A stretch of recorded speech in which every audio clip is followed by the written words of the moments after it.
இன்றைய மன்னா. நம் பிரச்சனைகளின் மீது ஆளுகை செய்தல். வேத வசனங்கள். ரோமர் 5:17.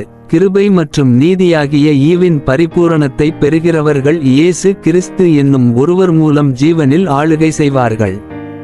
2 கொரிந்தியர் 12:8-9 வரை. இதை குறித்து நான் 3 முறை கர்த்தரை வேண்டிக்கொண்டேன். அதற்கு அவர் என்னிடம், என் கிருபை உனக்கு போதும். யோவான் 1:16. ஏனெனில் நாமெல்லாரும் அவருடைய நிறைவிலிருந்து கிருபையின் மேல் கிருபை பெற்றிருக்கிறோம். ஊழியத்தின் வார்த்தைகள். ஜீவனில் நாம் எப்படி ஆளுகை செய்ய முடியும்? கிருபையின் பரிபூரணத்தை பெற்று ஜீவனில் ஆளுகை செய்கிறோம். கிருபையின் பரிபூரணத்தின் நடைமுறை முக்கியத்துவத்தை நாம் கருத்தில் கொள்ள வேண்டும். உங்களுக்கு ஒரு குறிப்பிட்ட பிரச்சனை இருப்பதாக வைத்துக்கொள்வோம். இந்த சிக்கலை கவனிப்பது உங்களுக்கு எளிதாக இருந்தால், உங்களுக்கு போதுமான அளவு கிருபையின் வழங்கீடு உள்ளது என்று அர்த்தம்.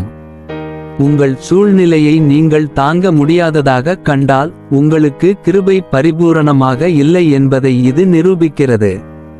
பவுலுக்கு ஒரு குறிப்பிட்ட பிரச்சனை இருந்தது. மாம்சத்தில் ஒரு முள் இருந்தது. அதை அகற்றும்படி அவர் 3 முறை கர்த்தரிடம் கேட்டார். நான் முள்ளை அகற்ற மாட்டேன். நீ இதை என் கிருபை மூலம் பாடுபட வேண்டும். என் கிருபை உனக்கு போதும் என்று கர்த்தர் அவருக்கு பதில் சொல்வது போல் தோன்றியது. இது என்ன கிருபை? இது கிறிஸ்துவின் மாம்சமாகுதல். இது கிறிஸ்துவே நம் அனுபவமகிழ்ச்சியாக இருப்பதை விட குறைவானதல்ல. இந்த கிருபையை நீங்கள் அனுபவிக்கும் போது அதன் விளைவு ஜீவனாக இருக்கும். ஜீவனில் ஐசுவரியவான்களாக இருப்பீர்கள். கிருபையால் எவ்வளவு கஷ்டங்களை சகிக்கிறீர்களோ அவ்வளவு அதிகமாக நீங்கள் ஜீவனில் நிரப்பப்படுவீர்கள். நாம் கிருபைக்கு நம்மை திறந்து கிருபையின் மேல் கிருபையை பெறுவதற்கான நமது திறனை பெரிதாக்க வேண்டும்.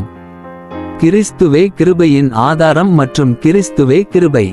நாம் கிறிஸ்துவுக்கு நம்மை திறந்து கொடுத்து கிருபையின் பரிபூரணத்தை பெற்றால் நாம் ஜீவனால் நிரப்பப்படுவோம். ஆமென்.